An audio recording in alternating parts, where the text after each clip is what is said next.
আরে আপনি আমার পেছনে দৌড়াচ্ছেন কেন? চোর তো সামনে। দিন দুপুরে রাস্তাঘাটে পকেট মারছিস, চল থানায়। আরে আরে আরে ম্যাডাম, আপনি আমাকে ধরছেন কেন? আমার মানিব্যাগ তো ওই পকেট মার চুরি করে নিয়ে পালিয়ে গেল। পকেট মেরে আবার পুলিশের মুখে মুখে তর্ক।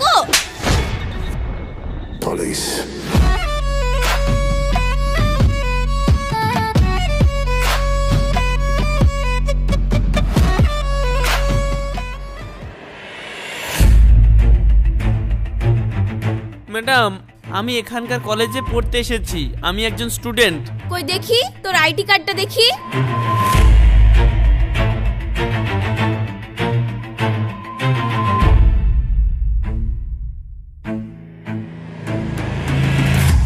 আরে চোর তো আমি না, আপনারা ভুল করে আমাকে ধরে নিয়ে আসলেন। আমার আগে যে ছেলেটা দৌড়ে পালিয়ে গেল সে ছিল চোর। আমি ওকে ভালোভাবে দেখেছি। আপনারা যদি চান আমি ওর চেহারার বর্ণনাটা দিতে পারবো।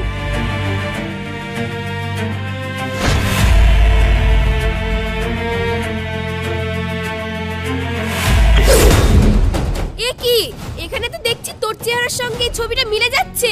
তুই চোর।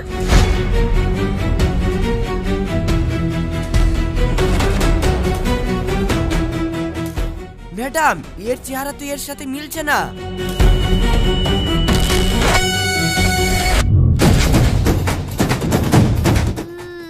তাই তো, একটু চেহারার মিল আছে কিন্তু সেম টু সেম না। ঠিক আছে হাবিলদার, এ বলছিল এ নাকি চোরকে দেখেছে, তো আমাদের স্কেচ আর্টিস্টকে ডেকে চোরের স্কেচটা বানিয়ে নাও।